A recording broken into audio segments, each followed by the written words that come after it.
पांडवों का अज्ञातवास। विदुर के विरोध करने पर भी धृतराष्ट्र ने उसी को इंद्रप्रस्थ जाकर युधिष्ठिर को आमंत्रित करने के लिए कहा।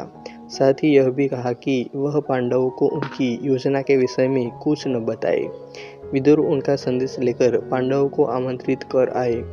पांडवों के हस्तिनापुर में पहुंचने पर विदुर ने उनको एकांत में संपूर्ण योजना से अवगत कर दिया।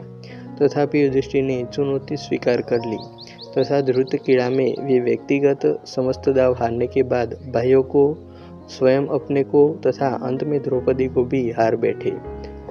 विदुर ने कहा कि अपने आप को दाव पर हारने के बाद युधिष्ठिर द्रौपदी को दाव पर लगाने के अधिकारी नहीं रह जाते। किंतु धृतराष्ट्र ने प्रतिकामी नामक सेवक को द्रौपदी को वहां ले आने के लिए भेजा। द्रौपदी ने उससे यही प्रश्न किया कि धर्मपुत्र ने पहले कौन सा दाव हारा है, स्वयं अपना अथवा द्रौपदी का। दुर्योधन ने क्रुद्ध होकर दुशासन से कहा कि वह द्रौपदी को सदा भवन में लेकर आए। युधिष्ठिर ने गुप्त रूप से एक विश्वस्त सेवक को द्रौपदी के साथ भेजा कि यद्यपि वह रजस्वला है तथा एक वस्त्र में है, वह वैसे ही उठकर चली आई। सभा में पूज्य वर्ग के सामने उसका उस दशा में कलपते हुए पहुंचना दुर्योधन आदि के पापों को व्यक्त करने के लिए पर्याप्त होगा। द्रौपदी सभा में पहुंची तो दुशासन ने उसे स्त्री वर्ग की ओर नहीं जाने दिया तथा उसके बाल खींचकर कहा, हमने तुझे जुए में जीता है, अतः तुझे अपनी दासियों में रखेंगे। द्रौपदी ने समस्त कुरुवंशियों के शौर्य, धर्म तथा नीति को ललकारा और श्री कृष्ण को मन ही मन स्मरण कर अपनी लज्जा की रक्षा के लिए प्रार्थना की।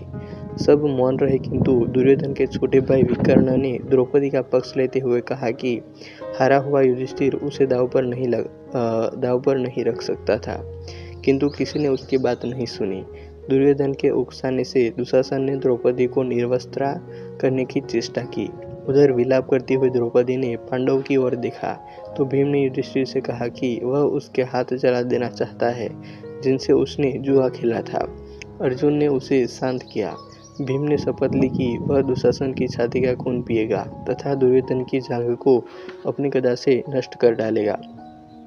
द्रौपदी ने विकट विपत्ति में श्री कृष्ण का स्मरण किया। श्री कृष्ण की कृपा से अनेक वस्त्र वहां प्रकट हुए जिनसे द्रौपदी आच्छादित रही। फलतः उसके वस्त्र खींचकर उतारते हुए भी दुशासन उसे नग्न नहीं कर पाया। सभा में बार बार कार्य के अनौचित्य अथवा औचित्य पर विवाद छिड़ जाता था। दुर्योधन ने पांडवों को मौन देख द्रौपदी की दाव में हारे जाने की बात ठीक है या गलत, इसका निर्णय भीम, अर्जुन, नकुल तथा सहदेव पर छोड़ दिया। अर्जुन तथा भीम ने कहा कि जो व्यक्ति स्वयं को दाव में हरा चुका है, वह किसी भी अन्य वस्तु को दाव पर रख ही नहीं सकता।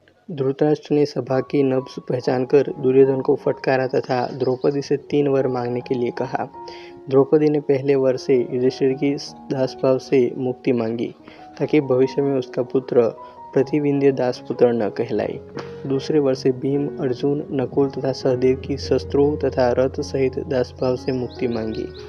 तीसरा वर मांगने के लिए वह तैयार ही नहीं हुई, क्योंकि उसके अनुसार क्षत्रिय स्त्रियों 2 वर मांगने की ही अधिकारिणी होती है। धृतराष्ट्र ने उनसे संपूर्ण विगत को भूलकर अपना स्नेह बनाए रखने के लिए कहा। साथ ही उन्हें खांडवन में जाकर अपना राज्य भोगने की अनुमति धृतराष्ट्र ने उनके खांडवन जाने से पूर्व दुर्योधन की प्रेरणा से उन्हें एक बार फिर से जुआ खेलने की आज्ञा दी।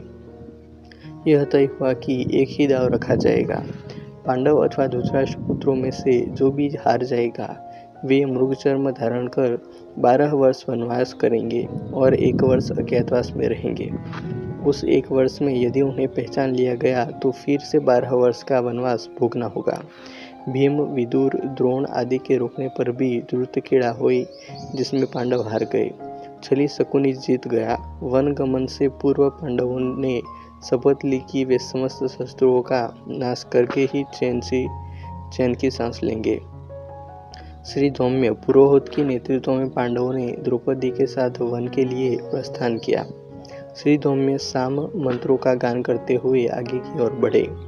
वे कहकर गए थे कि युद्ध में कौरवों के मारे जाने पर उनके पुरोहित भी इसी प्रकार साम गान करेंगे। युधिष्ठिर ने अपना मुंह ढका हुआ था।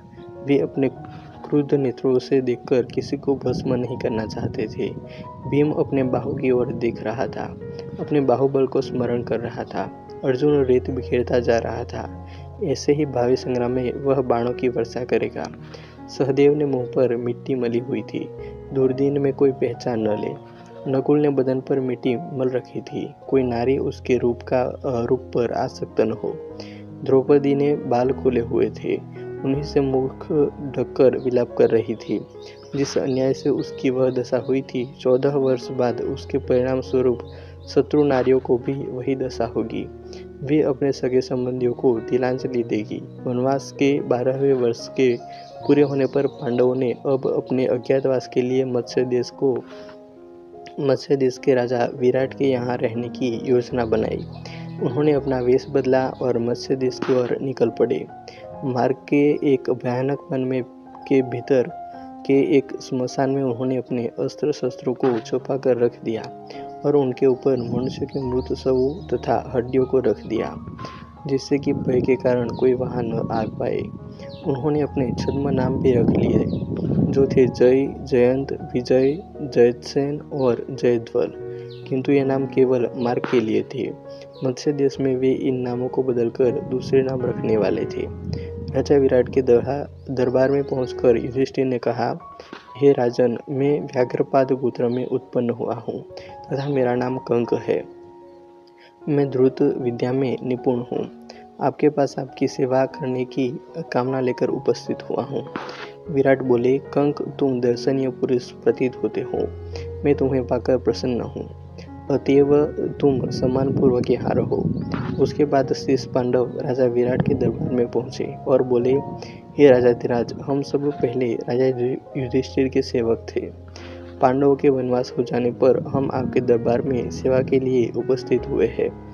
राजा विराट के द्वारा परिचय पूछने पर सर्वप्रथम हाथ में करछी कटाई लिए हुए भीमसेन बोले, महाराज, आपका कल्याण हो। मेरा नाम बल्लभ है। मैं रसोई बनाने का कार्य उत्तम प्रकार से जानता हूँ। मैं महाराज युधिष्ठिर का रसोइया था।